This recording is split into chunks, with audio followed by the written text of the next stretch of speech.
최근 LA 북부 지역에서 연쇄 절도범이 활개를 치고 있습니다. 용의자는 총기 등 흉기를 소지한 채 주택과 상업지역을 가리지 않고 범행을 저지르고 있어 주민들의 각별한 주의가 요구됩니다. 팬데믹에도 불구하고 미국의 집값 상승세가 멈추지 않고 있습니다. 주택 가격은 이미 지난 1년 동안 16% 오른 가운데 내년에도 이런 가파른 상승세가 이어질 것으로 전망됐습니다. 최근 전기차 보급이 확산되면서 충전소에 대한 수요도 점차 늘고 있습니다. 주택 소유자가 아닐 경우 아파트나 콘도의 전기차 충전기 설치 방법에 대해 알아봤습니다. LA 카운티가 소상공인을 대상으로 긴급 렌트비 지원에 나섭니다. 코로나19로 타격을 입은 스몰 비즈니스의 경우 밀린 렌트비를 최대 4만 달러까지 지원받을 수 있습니다.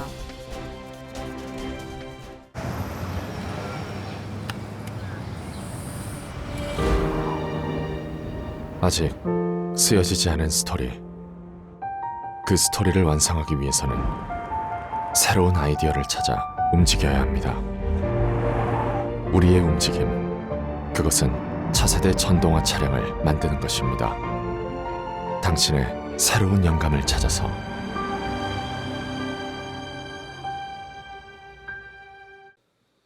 여러분 안녕하십니까? 11월 16일 첫 소식입니다. 최근 LA 지역에서 절도 사건이 연쇄적으로 발생해 경찰이 수사에 나섰습니다. CCTV에는 용의자가 주택과 상업지역 주변에서 어슬렁거리는 모습이 포착됐는데 다수의 총기를 들고 다니는 것으로 나타나 주민들은 공포에 떨고 있습니다. 김재은 기자의 보도입니다. 대낮시간 한 남성이 주택 주변을 어슬렁거립니다. 손에 진총을 들고 주변을 경계하더니 태연하게 걸어갑니다. 경찰은 이 남성을 최근 인근에서 발생한 연쇄 절도 사건의 용의자로 지목하고 수배 중입니다. We believe there's a possibility some of these burglaries, both in the commercial areas and the residential areas, could be committed by more than one person. But we're pretty confident that we have one main suspect that we're looking for. 절도범은 지난 7월부터 섀도힐스 지역을 중심으로 최소 10건의 범행을 저질러 왔습니다. 용의자는 몸무게 150에서 170파운드, 키는 6피트의 40대 히스패닉으로 추정됩니다. 경찰은 용의자가 노숙자일 가능성도 염두에 두고 수사에 나서고 있지만 추적에 어려움을 겪고 있습니다. 우선 범행이 낮과 밤을 가리지 않고 대부분의 경우 용의자는 일종의 소촉을 소지한 점에 주목하고 있습니다. 용의자가 인근 하천 부지에 숨어들었을 가능성까지 제기돼 이웃 주민들은 공포에 휩싸였습니다.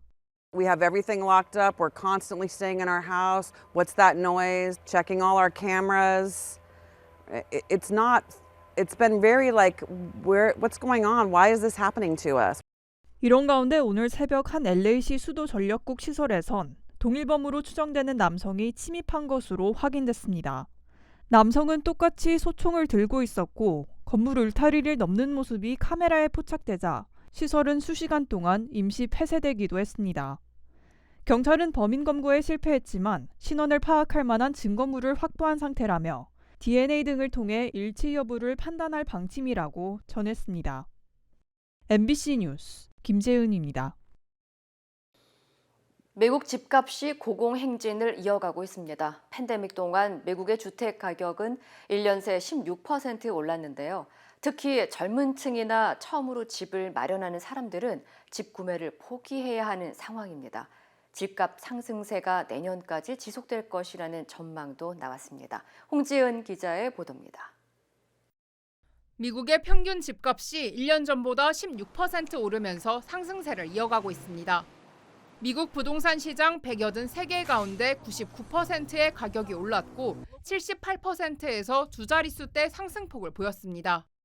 주택 수요 증가와 공급 부족이 집값 상승의 주 원인으로 지목됐습니다.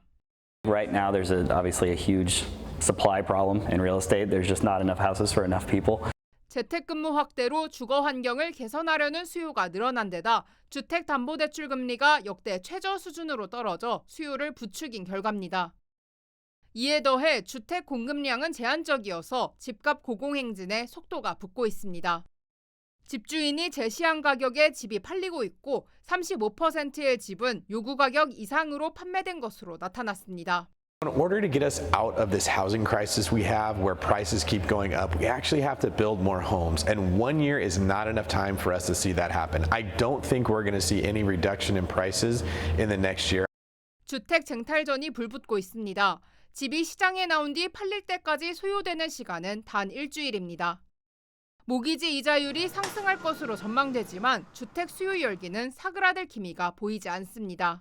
There's an influx of money in the industry right now, and real estate is where a lot of people are going to hedge against inflation. 부동산 경쟁에 첫 주택 구입자들은 집 구입을 포기하고 다시 임대를 선택할 수밖에 없는 상황입니다. 전문가들은 이런 상황이 임대료마저 더 인상시키고 있다고 지적했습니다. MBC 뉴스 홍지연입니다. 최근 전기차 보급이 확산되면서 콘도나 아파트에 거주하는 세입자들이 주차장에 충전소를 요구하는 경우가 늘고 있습니다. 자신의 집이 아닌 이상 충전소 설치가 어려울 것 같지만 설치 비용 등을 세입자가 부담하는 가정 아래 설치가 가능하다는 진단입니다. 여준호 기자의 보도입니다. 최근 전기차 오너들 사이에서 단골 주제로 떠오른 것이 있습니다. 충전소 찾기입니다. 타운하우스나 단독주택에 사는 주택 소유주들의 경우 아무런 제약 없이 자신의 집에 충전기를 설치할 수 있지만 콘도나 아파트에 사는 세입자들의 경우엔 얘기가 다릅니다. 건물주나 건물 관리업체와의 합의가 필요하기 때문입니다. 이 때문에 전기차를 사고 싶어도 주차장에 충전소가 없다는 불편함에 구입을 망설이는 사람들도 적지 않습니다. 하지만 전기차 충전기의 설치 비용 등을 세입자들이 부담할 경우 설치가 가능하다는 진단입니다. 내가 데스티네이트된 파킹장이 있어야 됩니다. 그리고 충전소 때문에 들어가는 설치비하고 경비는 본인이 그거를 갖다가 부담을 해야 돼요.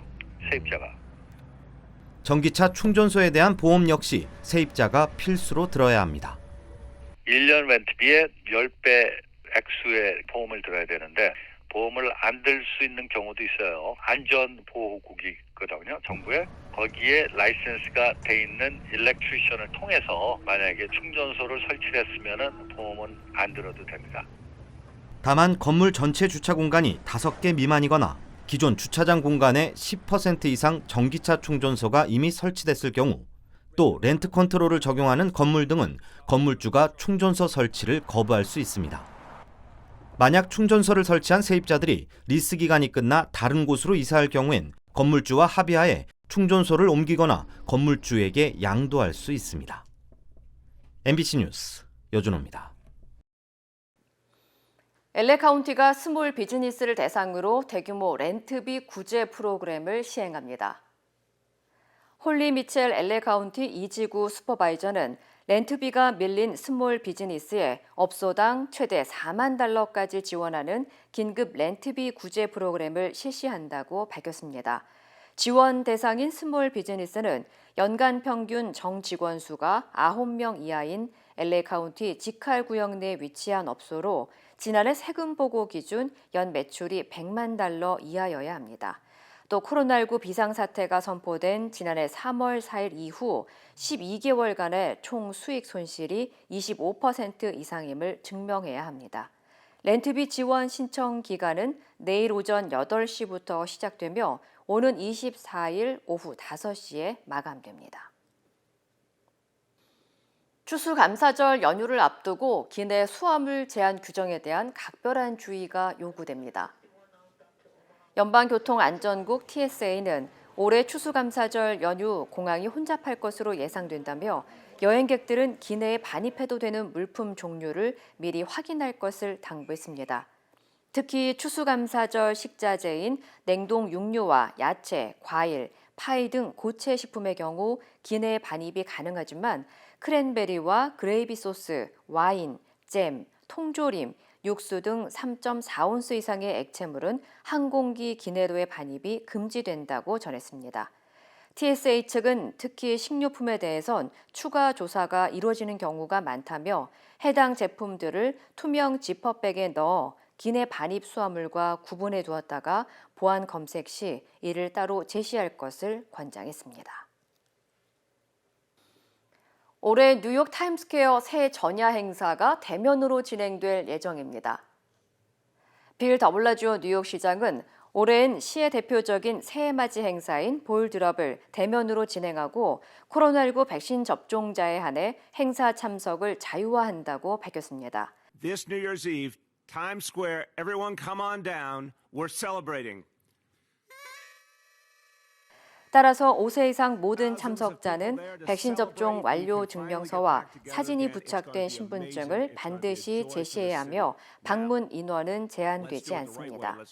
건강상의 이유로 백신을 접종하지 못한 사람의 경우 행사 참석 72시간 이내에 발급된 코로나 검사 음성 확인서를 제출해야 합니다.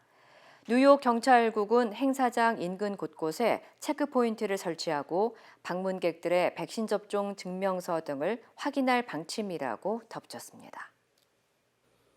메릴랜드주의 한 소도시 시장이 연인 관계였던 여성의 누드 사진을 온라인상에 유포한 리벤지 포르노 혐의로 기소됐습니다. 메릴랜드주 검찰은 캠브리지시의 앤드류 브래드쇼 시장이 지난 15일 문제의 사진 50장을 온라인 커뮤니티인 레딧에 올린 혐의로 기소됐다고 밝혔습니다.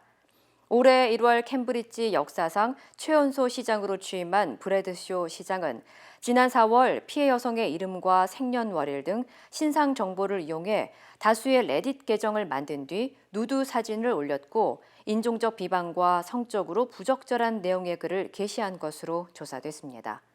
피해 여성은 지난 5월 이 사실을 알게 된 뒤 당국에 신고했고 과거 연인 관계였을 때 브래드쇼에게 사진을 보냈지만 이를 온라인상에 유포하도록 허락하지는 않았다고 진술했습니다. 한편 브래드쇼의 혐의가 인정되면 최고 2년의 실형과 유포 건당 $5,000의 벌금에 처해질 수 있습니다. 이집트에서 폭풍 후에 휩쓸려온 전갈대가 도시에 나타나 주민 수백 명이 쏘이는 피해가 발생했습니다. 이집트 보건부에 따르면 이집트 남부 도시 아스완에서 폭풍으로 떠밀려온 전갈대에 주민 503명이 쏘였습니다.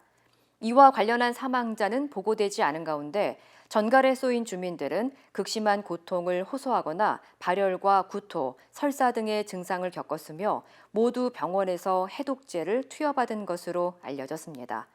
보건당국은 심하게 몰아친 폭풍으로 바위나 굴 등에서 은신하던 전갈들이 빗물에 실려 마을로 들어오면서 수백 명의 부상자가 생겼다고 밝혔습니다. 한편 전문가들은 이집트는 가장 치명적인 독성을 가진 전갈인 페테일의 서식처며 사람이 쏘인 경우 호흡 곤란이나 근육 경련 등의 증상이 나타나거나 1시간 안에 숨질 수 있다고 전했습니다. 미국의 한 인터넷 사이트에 한국 국민 39만 명의 개인정보가 고스란히 노출된 사실이 확인됐습니다. 정확한 주소까지 노출돼 있어 범죄에 악용될 우려가 큰데 조치가 쉽지 않습니다. 이문현 기자입니다. 사랑하는 이를 찾게 도와드립니다. 가족, 연락이 끊긴 친구, 또 옛 연인까지 무료로 찾아준다는 사이트입니다. 사우스코리아, 한국을 클릭했습니다. 6,499페이지에 걸쳐 무려 38만 9,800여 명의 정보가 나열됩니다. 전화번호나 주소 중 하나만 있는 것도 있지만 둘 모두 있는 경우가 더 많습니다. 이 중 15명에게 전화를 걸었는데 10명이 전화를 받았습니다. 혹시 맞으신가요? 와이프인데요. 무슨 일 있어? 10명 모두 이름과 전화번호가 일치했고 사이트에 적힌 주소는 8명은 현재 주소, 2명은 옛 주소였습니다.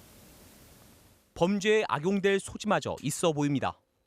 제가 쇼킹 그것도 있고요. 집 먼저 옮기고 직장을 옮겼어요. 구글에 제 전화번호 검색하니 바로 나오던데요. 위험하다, 무섭다, 개인정보를 어떻게 모았을까?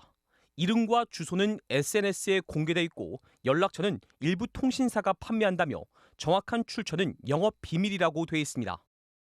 사이트 전화번호는 미국 델라웨어주 지역번호. 전화를 걸고 메일을 보냈지만 연락은 닿지 않았습니다. 개인정보보호위원회에 이 사이트의 존재를 알려주고 어떤 조치가 가능한지 물어봤습니다. 법 위반으로 판단이 되면은 이제 과태료 부과하고 뭐 이런 정도인데. 그걸 누구한테 해요? 그러니까요. 특정이 안 되면은 수사를 못 하잖아요. 위원회는 문제가 심각하다고 판단되면 이동통신사에 사이트 차단 요청을 하는 방안을 검토해보겠다고 밝혔습니다. MBC 뉴스 이문현입니다. 제약사 화이자가 연방식품의약국에 알약 형태인 먹는 코로나 치료제 사용 승인을 신청한 가운데 코로나19 치료제의 복제약 제조를 허용하겠다고 밝혔습니다. 중저소득 95개국에 복제약이 공급될 수 있게 됐습니다. 임소정 기자입니다. 글로벌 제약사 화이자가 새로 개발한 알약 형태의 코로나19 치료제 복제를 허용하기로 했습니다. 화이자는 미 현지 시간으로 16일 유엔이 지원하는 국제의료단체 약품특허풀과 코로나19 경구 치료약인 팍스로비드 제조 면허를 공유하기로 합의했습니다. 화이자는 앞서 증상이 나타난 지 사흘 안에 팍스로비드를 투약하면 입원율은 89%까지, 사망률은 100%까지 감소하는 것으로 나타났다는 실험 결과를 발표한 바 있습니다. 저소득 및 중하위 소득 국가 95개국에서 복제약이 공급될 예정인데 빈공국에 대해서는 아예 로열티를 받지 않을 예정입니다. AP통신은 이들 국가가 전 세계 인구의 53%를 차지한다고 전했습니다. We're extremely pleased to have another weapon in our armory to protect people from the ravages of COVID-19. 다만 브라질 등 코로나19 확산세가 심각한 일부 국가들은 제외됐습니다. 국제의료단체들은 화이자의 복제약 제조 허용을 환영하면서도 대상을 한정한 데 대해 아쉬움을 드러냈습니다. 아스트라제네카 등과 달리 그동안 코로나19 백신에 대한 지적재산권 면제는 거부해놓고 허가 신청을 앞둔 치료제의 복제약 제조를 허용한 것에 대해선 곱지 않은 시선도 있습니다. 앞서 세계 최초로 코로나19 알약 치료제를 개발한 머크는 지난달 105개 국가에 복제약 제조를 허용했습니다. MBC 뉴스 임소정입니다. 다음 주부터 워싱턴 DC의 실내 마스크 착용 의무화가 폐지됩니다. 뮤리얼 바우저 워싱턴 DC 시장은 코로나19 백신의 효과를 발휘하기 시작했다면서 오는 22일부터 마스크 의무 규정을 대대적으로 완화한다고 밝혔습니다. 이에 따라 모든 실내에서 마스크 착용을 법적으로 의무화했던 조치는 해제되고 사무실을 비롯해 식당과 상점 등 대부분의 공간에서 자율에 맡겨지게 됩니다. 바우저 시장은 여전히 하루 평균 10만 명당 10명의 신규 확진자가 발생하고 있지만 백신 접종으로 입원율이 낮아졌다고 설명했습니다. 상점 등 다중 이용 시설의 경우 마스크 착용을 요구할 수 있지만 법적 효력은 없으며 버스와 지하철 등 대중교통과 일부 공공기관, 공립학교에서는 마스크를 여전히 의무적으로 착용해야 합니다. 코로나 바이러스가 내년쯤 미국에서 토착병이 될 것이라는 보건당국의 진단이 나왔습니다. 그러기 위해서는 전염 수준이 낮아야 하는데 그 핵심 역할은 부스터샷이 될 것이라고 강조했습니다. 여준호 기자입니다. 코로나19가 내년이면 토착병이 될 것이란 진단이 나왔습니다. 앤서니 파우치 국립알레르기 전염병 연구소 소장은 토털 헬스 컨퍼런스에서 내년이면 미국에서 코로나19의 확산이 줄어들어 지금과 같은 세계적 대유행이 아닌 토착병이 되는 것을 생각해 볼 수 있다고 말했습니다. 이어 토착병이 된다 해도 사람들이 여전히 감염되고 병원에 입원하겠지만 전염 수준이 낮아 경제나 삶에 큰 영향을 끼치지 않을 것이라고 덧붙였습니다. 다만 파우치 소장은 토착병 단계에 도달하는 데는 코로나19 백신의 부스터샷이 핵심적이라고 강조했습니다. 또 모든 사람에게 부스터샷이 적용된다면 내년 봄쯤엔 코로나19를 잘 통제할 수 있을 것이라고 강조했습니다. 한편 세계보건기구 WHO는 어떤 질병이 여러 국가에서 기하급수적으로 확산할 때 팬데믹을 선언하지만 해당 질병이 꾸준히 발병해도 특정 지역에 국한되면서 확산이나 환자 수에 대한 예측이 가능할 경우 토착병으로 지정하고 있습니다. MBC 뉴스 여준호입니다. 한편 앤서니 파우치 소장은 미국이 팬데믹 이전으로 돌아가기 위해선 하루 확진자가 10,000명 미만으로 떨어져야 한다고 주장했습니다. 파우치 소장은 2021 백신 관련 정상회의에서 국가가 바이러스를 통제하기 위해서는 하루에 코로나19 확진자가 3,300명까지 낮아져야 할 필요가 있다고 말했습니다. 존스홉킨스 대학의 데이터를 분석한 결과 미국은 지난주 매일 평균 83,500건의 신규 확진자가 보고됐으며 이는 일주일 전보다 14% 증가한 수치입니다. 미국의 일일 감염자는 지난해 3월 이후 10,000명 미만으로 떨어진 적이 없습니다. 어제 열린 첫 미중 정상회담에서 양측은 한반도 문제도 논의했다고 밝혔습니다. 백악관 고위 인사는 미국과 중국이 협력할 수 있는 분야로 북한 문제를 꼽았습니다. 워싱턴에서 박성호 특파원입니다. 백악관은 미중 정상회담 직후 낸 자료에서 두 정상이 중요한 지역적 난제들에 관해 의견을 교환했다면서 북한, 아프가니스탄, 이란을 꼽았습니다. 중국 관영 신화통신도 발표문에서 양측은 아프간, 이란 핵과 한반도 정세 등 지역 문제에 대해 의견을 나눴다고 했습니다. 그러나 양측의 발표문에서 북한이 간단하게만 언급돼 구체적으로 무슨 논의가 있었는지 알려지지 않고 있습니다. 정상회담의 성과를 설명하는 한 싱크탱크 행사에서 제이크 설리번 백악관 국가안보보좌관은 미국과 중국이 협력할 수 있는 분야로 북한을 꼽았습니다. The United States has indicated we're prepared to engage good faith in diplomacy if North Korea is prepared to do the same. So coordination around that issue is also very important. 따라서 이번 정상회담에서 바이든 대통령이 한미 간의 막바지 조율 중인 것으로 알려진 한반도 종전 선언에 관해 정전협정 당사자인 중국 측에 설명을 했을지 관심이 쏠려 있습니다.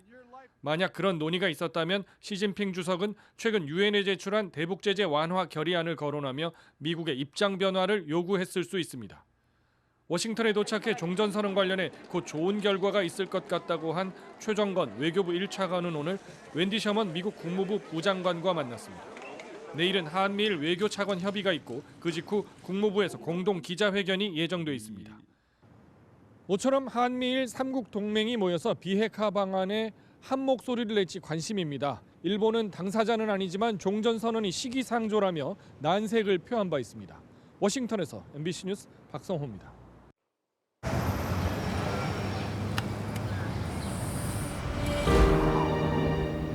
아직 쓰여지지 않은 스토리. 그 스토리를 완성하기 위해서는 새로운 아이디어를 찾아 움직여야 합니다. 우리의 움직임, 그것은 차세대 전동화 차량을 만드는 것입니다. 당신의 새로운 영감을 찾아서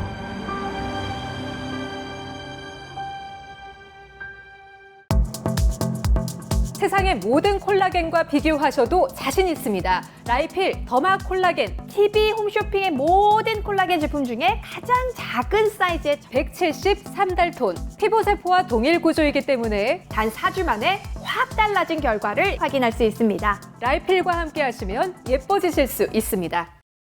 을미사변에 가담했던 당시 일본 외교관이 고향 친구에게 보낸 편지가 일본에서 발견됐습니다. 구체적인 시행 과정과 감상까지 적혀 있었습니다. 도쿄에서 고현승 특파원입니다. 명성 황후가 시해된 다음 날인 1895년 10월 9일, 당시 일본 영사관 보였던 호리구치 쿠마이치가 고향인 니가타현의 친구에게 보낸 편지입니다. 우리가 조선의 왕비를 죽였다고 충격적인 자백을 한 데 이어 진입은 미리 역할을 맡은 대로 담을 넘어 간신히 내전에 도달해 왕비를 시해했다. 의외로 쉬워서 오히려 놀랄 정도였다며 구체적인 시해 과정과 사건에 대한 감상까지 적고 있습니다. 나고야의 고문서 수집가가 입수한 이 편지를 해독한 사학자 김문자 씨는 사건의 세부 내용이나 가족에 관한 기술로 볼 때 본인의 진필이 틀림없다고 아사히 신문 인터뷰에서 밝혔습니다. 그는 현역 외교관이 임지에서 왕비 살해에 직접 관여했다고 알리는 문구에서 충격을 받았다며 아직도 불명확한 점이 많은 사건의 세부를 밝히는 열쇠가 되는 가치가 높은 자료라고 평가했습니다. 편지를 쓴 호리구치는 동경대 법대를 졸업한 엘리트 외교관으로 을미사변에 가담한 이후 브라질 대사 등으로 출세를 거듭했습니다. 을미사변 당시 일본 공사였던 미우라 고로의 지휘로 일본 군인과 낭인들이 경복궁 내 건청궁을 습격해 명성 황후를 참혹하게 살해하고 불태운 사건인데 일본 정부가 개입돼 있음을 보여주는 또 다른 자료가 나온 겁니다. 편지의 주인공인 호리구치를 포함해 을미사변 관련자 50여 명은 사건 직후 일본으로 귀국해 재판을 받았지만 전원 무죄 석방됐고 오히려 영웅 대접까지 받았다는 기록도 남아 있습니다. 도쿄에서 MBC 뉴스 고현승입니다. 윤석열 국민의힘 대선 후보는 선대위 인선 구상에 주력했습니다. 인선은 이번 주 안에 이준석 대표와 김종인 전 비대위원장 등과의 조율을 거쳐 확정될 것으로 보이는데 미묘한 신경전은 여전히 계속되고 있습니다. 신수아 기자입니다. 윤석열 국민의힘 대선 후보는 외부 일정 없이 여의도 당사로 출근해 선대위 인선안 마련에 집중했습니다. 어제 이준석 대표 만나선 좀 인성 갈등은 좀 마무리됐나 싶은데요. 누가 갈등이 있다고 그래? 윤 후보는 이준석 대표에게 최측근인 권성동 의원을 당 사무총장으로 제안한 걸로 알려졌는데 어제는 확정된 건 없다고 말을 아꼈습니다. 이른바 확장형 선대위 원칙도 고수했습니다. 당 중심으로 먼저 출발을 해도 계속 우리가 당 바깥에서 어쨌든 정권 교체를 바라시는 분들을 또 많이 영입을 하고. 이준석 대표는 윤 후보와 이견이 크지 않다고 말하면서도 최종 인선안은 김종인 전 비대위원장과 조정할 것이라고 말했습니다. 윤 후보가 생각하는 바가 무엇인지는 잘 전해 들었습니다. 그런데 김종인 위원장들과 잘 앞으로 조정을 해가지고 저희 최종적인 선대위안을 낼 수 있도록 하겠습니다. 김종인 위원장은 MBC와의 통화에서 후보가 여러 가지를 참작해 생각 없이 하진 않을 것이라며 다른 사람들의 의견에 후보가 흔들려선 안 된다고 말했습니다. 그러나 윤 후보 주변 인사들에 대해선 여론조사 지지율이 조금 높아지니 붕 떴다며 그게 무슨 의미인지 잘 모르는 사람들이라고 혹평했습니다. 윤 후보는 원희룡 전 제주지사와는 경선 이후 첫 조찬 회동을 가졌고 나경원 전 원내대표도 만나 공동 선대위원장을 제안했습니다.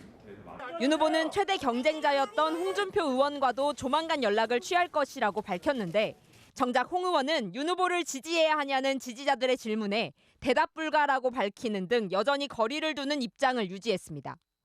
MBC 뉴스 신수아입니다. 한 인터넷 매체가 민주당 이재명 후보의 부인 김혜경 씨의 외출 모습이라며 사진을 찍어 보도했는데 사실은 다른 인물인 걸로 밝혀졌습니다. 민주당은 악의적인 유언비어에 대한 법적 대응 방침을 밝혔습니다. 이학수 기자입니다. 민주당 이재명 후보의 부인 김혜경 씨의 낙상 서거 후 첫 외출 장면이라며 인터넷 매체 더 팩트가 보도한 사진입니다. 일반인은 알아볼 수 없을 정도로 검은 망토와 모자, 검정 선글라스에 마스크까지 착용했다면서도 김 씨라고 특정했습니다. 이재명 후보 측은 즉각 해당 인물은 김혜경 씨가 아니라고 반발했습니다. 명백하게 후보 배우자가 아닙니다. 수행원 중에 한 사람이고요. 실제 김 씨는 기사의 다른 사진에서 수행원으로 지목된 평범한 옷차림의 여성이었다는 겁니다. 이 후보 측은 김 씨가 흰색 승합차를 타고 민주당사에서 수행원을 내려주고 분당으로 돌아왔다는 행적 보도에 대해서도 그때 김 씨는 병원 진료를 받고 있었다며 당시의 진료 확인서도 공개했습니다. 또 명확한 확인도 없이 낸 오보도 문제지만 차량 넉 대를 동원해 미행하듯 취재하는 방식도 비판하며 법적 대응 방침을 밝혔습니다. 해당 매체는 결국 기사를 삭제하고 정정 보도를 내 독자에게 사과했지만 스토킹이라는 민주당의 주장은 지나치다고 반박했습니다. 민주당은 김 씨의 낙상 사고 이후 이미지 왜곡은 물론 각종 유언비어가 확산되고 있다며 조직적 유포 가능성까지 제기하고 나섰습니다. MBC 뉴스 이학수입니다. 쿠팡에 요즘 중국산 짝퉁 제품이 판을 치고 있습니다. 최저가 승자 독식 제도를 노리고 중국 업자들이 대거 짝퉁 상품들을 팔고 있는 건데 심지어 중국에는 쿠팡에서 짝퉁 파는 법을 가르치는 학원까지 등장했다고 합니다. 윤상문 기자입니다.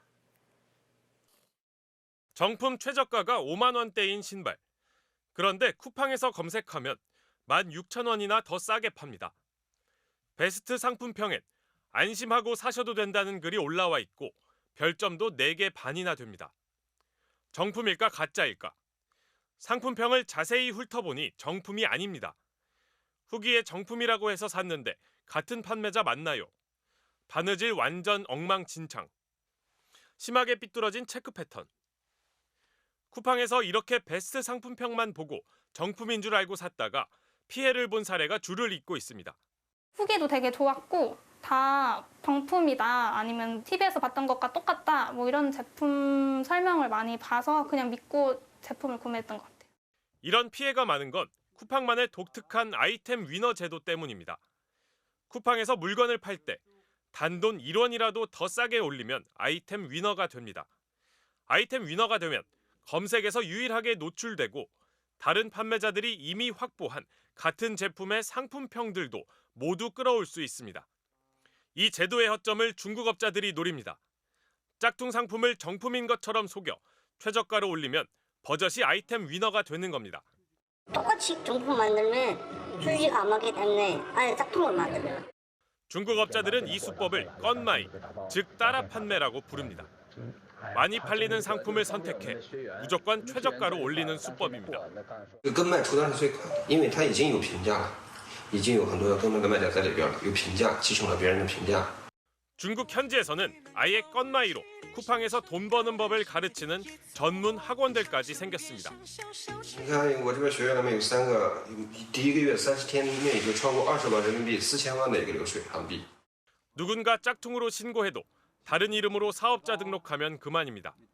쿠팡도 알아요. 이게 짝퉁인지. 얘네도 알아요. 왜냐면 얘네가 이걸 수익이 많으니까 이걸 빼가니까. 쿠팡은 일부 악성 판매자들로 인한 소비자 피해를 알고 있다며 감시를 강화하고 있다고 해명했습니다. 네이버 쇼핑은 이런 일을 막기 위해 아예 중국업자들의 가입을 제한하고 있습니다. MBC 뉴스 윤상문입니다. 태국에서 군주제 개혁을 촉구하는 시위가 이어지는 가운데 국왕은 초호화 여행에 나서 논란이 일고 있습니다. 관련 소식 전해드립니다. 외신은 최근 독일의 한 호텔에서 운동복 차림으로 수영장으로 향하던 와치랄롱권 국왕을 포착했다고 전했는데요. 즉위 전까지 15년가량 독일에서 생활했던 국왕은 이번 일정에서 총 11일간 호텔 전체를 빌려 수행단 250명과 반려견 30마리를 데리고 태국을 떠났습니다. 해당 소식이 전해지자 시위로 혼란에 빠진 조국은 뒤로 하고 초호화 여행에 나선 국왕 모습에 시민들은 망연자실했습니다.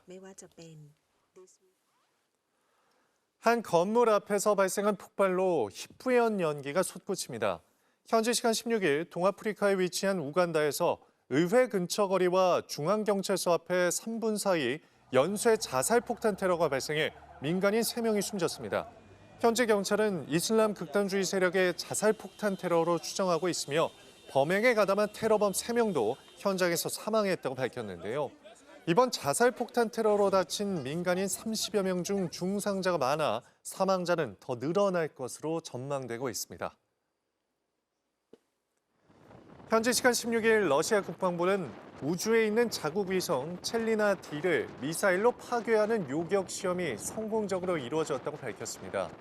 그러나 국방부는 위성 파괴 시험에 사용된 미사일 종류와 시험이 진행된 정확한 시간과 일자는 공개하지 않았습니다. 러시아 정부가 진행한 시험 여파로 우주에는 수천 개의 크고 작은 파편이 발생해 한때 국제우주정거장인 ISS에 있던 우주 비행사들에게 비상이 걸린 것으로 전해졌는데요. 다행히 우주 잔해가 ISS의 궤도를 피해 상황은 일단락됐지만 미 국무부는 러시아가 우주활동 안전을 위협하는 무책임한 시험을 진행한 것이라고 비판했습니다. 멕시코에서 악명 높은 마약 조직을 이끄는 신흥 마약왕 엘멘초의 배우자가 체포됐습니다. 멕시코 국방부는 서부 지역에서 로살린다 N을 체포했으며 그녀는 범죄 조직의 자금 관리인으로 추정된다고 밝혔습니다. 경찰 출신인 엘멘초는 최대 마약 조직 중 하나인 할리스코 신세대 카르텔의 두목으로 멕시코 당국은 물론이고 미국 정부도 우리 돈 118억 원의 현상금을 내걸고 쫓고 있는 1급 수배자입니다.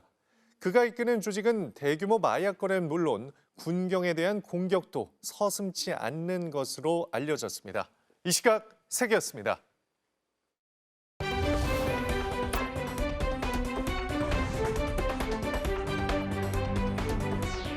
투데이 이슈톡입니다. 그룹 방탄소년단이 미국 LA에서 오프라인 콘서트를 앞둔 가운데 공연장 인근 숙소도 벌써 예약이 꽉 찼다고 합니다. 첫 번째 키워드는 BTS LA 공연 숙박비 폭등입니다. 이달 27일부터 총 4차례 미국 로스앤젤레스 소파이 스타디움에서 위드 코로나 공연을 앞둔 BTS. 코로나 대유행 후 약 2년 만에 열리는 대면 공연 소식에 공연장 인근이 들썩이고 있다는데요. 공연장에서 10분 거리에 있는 한 실속형 호텔은 공연 첫날인 27일 1박에 최저 41만 원을 받고 있을 정도입니다. 성수기인 크리스마스 이브에 15만 원 정도를 받는 것과 비교하면 3배 가까이 오른 셈인데요. 인근 다른 숙소들도 1박에 30만 원으로 가격이 폭등했고 일찌감치 매진된 공연 티켓은 최고 25배 웃돈이부터 재판매되고 있다고 합니다. 일부 국내 여행업계도 BTS 효과를 누리기 위해 관련 상품을 내놨는데 이미 수십 건의 예약이 성사됐다고요. 로스앤젤레스를 후끈 달아오르게 한 BTS. 어떤 공연을 펼칠지 기대해 보겠습니다. 중국에서 현관 앞까지 배달을 요구한 고객의 음식을 망가뜨린 배달원의 모습이 CCTV에 딱 걸렸습니다. 두 번째 키워드는 음식에 모래 뿌리고 발로 찬 배달원입니다. 지난 13일 중국 저장성의 한 아파트 로비에 배달원이 배달할 음식을 발로 차며 들어옵니다. 고객이 주문한 음식을 현관 앞에 놔달라고 하자 이해할 수 없는 행동을 한 건데요. 당시 휴대전화로 국수 한 그릇을 주문한 장모 씨는 현관 앞 배송을 조건으로 추가 요금까지 지불한 상태였다고 합니다. 하지만 배달원은 무슨 이유인지 고객이 주문한 음식에 아파트 화단에 모래를 뿌리고 손으로 마구 휘젓는 등 먹지 못하게 만든 후 경비실에 맡기고 사라졌다는데요. 아파트 내 CCTV로 배달원의 기행을 확인한 장모 씨는 곧장 배달원이 속한 배달 플랫폼 측에 피해를 호소했고 업체는 문제를 일으킨 배달원에게 벌금을 부과하고 일주일간 업무 정지를 내렸다며 사과의 뜻을 전했습니다. 닥치는 대로 동물을 사냥하는 밀렵꾼들로 전 세계가 골머리를 앓고 있습니다. 세 번째 키워드는 밀렵꾼 덫에 코 잘린 코끼리입니다. 코 끝부분이 사라진 채 보살핌을 받고 있는 아기 코끼리. 지난 14일 인도네시아 수마트라 섬에서 밀렵꾼이 설치한 덫에 걸린 채 발견된 생후 1년 된 암컷 코끼리인데요. 안타깝게도 치료 하루 만에 숨을 거뒀습니다. 당시 덫에 코가 끼어 오랜 시간 움직이지 못해 허약한 상태였고 구조팀은 코끼리의 목숨을 구하기 위해 괴사된 코의 절반을 잘라야 했는데요. 사연을 접한 이들의 관심과 응원이 이어졌지만 이날 오전 상처 부위에 감염이 악화되면서 더는 버티지 못한 겁니다. 수마트라 코끼리는 수마트라 섬에 분포하는 몸집이 작은 코끼리로 상아를 노린 밀렵과 산림벌채로 개체수가 급격히 감소하고 있는데요. 실제 지난 7월에는 상아를 노린 밀렵꾼들이 코끼리를 독살한 뒤 머리를 잘라간 일까지 있었습니다. 영화의 한 장면을 방불케 하는 교통사고가 미국 하와이에서 벌어졌습니다. 네 번째 키워드는 타이어 없이 불꽃 질주입니다. 네, 현지 시간 14일 밤 미국 하와이 호놀룰루에서 포착된 이 아찔한 장면 보실까요? 로켓이라도 달았는지 불꽃을 튀기며 도로 위를 폭주하는 자동차. 콘크리트 바닥을 긁는 굉음과 함께 거침없이 달리는데요. 순식간에 대로변에 주차된 17대의 차량을 쿵쿵 부딪히더니 한 바퀴 돌고서야 멈춰섭니다. 영화의 한 장면을 방불케 한 이 사고로 운전자 한 명이 다쳤을 뿐 다행히 부상자는 없는 것으로 알려졌는데요. 현지 언론에 따르면 문제의 차량은 타이어 없이 주행을 하다가 불꽃이 발생한 것이었습니다. 정확한 사고 경위는 밝혀지지 않았는데 경찰은 운전자의 음주운전 가능성에 무게를 두고 수사 중인 것으로 전해졌습니다. 2년에 한 번 아랍에미리트의 가장 큰 도시인 두바이에서는 에어쇼가 펼쳐져 활기가 넘친다고 합니다. 다섯 번째 키워드는 최신 항공기 한 자리에 두바이 에어쇼 개막입니다. 화려한 섬광탄을 터뜨리는 전투기가 파란 하늘을 시원하게 가르고 곧이어 형형색색의 연기까지 내뿜으며 고개 비행을 펼칩니다. 지난 14일 두바이 에어쇼가 아랍에미리트 두바이에서 막을 열었는데요. 올해 17회째를 맞는 중동 최대 규모의 항공산업 전시회입니다. 다행히 코로나 진정세로 경련으로 열리는 행사가 무리 없이 진행될 수 있었는데요. 이곳에서는 화려한 에어쇼뿐 아니라 미국, 러시아 등 세계 각국에서 최신형 전투기와 여객기를 한눈에 볼 수 있습니다. 눈길을 끈 소식도 들렸는데요. 미국의 보잉사는 양쪽 날개 끝이 접히는 여객기를 개발해서 시연해 보였고요. 유럽 항공기 제작사 에어버스도 인기 기종 모델 255대 판매 계약을 체결했다고 합니다. 다채롭게 준비된 두바이 에어쇼는 18일까지 선보일 예정입니다. 투데이 이슈 톡이었습니다. 세상의 모든 콜라겐과 비교하셔도 자신 있습니다. 라이필 더마 콜라겐 TV 홈쇼핑의 모든 콜라겐 제품 중에 가장 작은 사이즈의 173달톤. 피부세포와 동일 구조이기 때문에 단 4주 만에 확 달라진 결과를 확인할 수 있습니다. 라이필과 함께 하시면 예뻐지실 수 있습니다.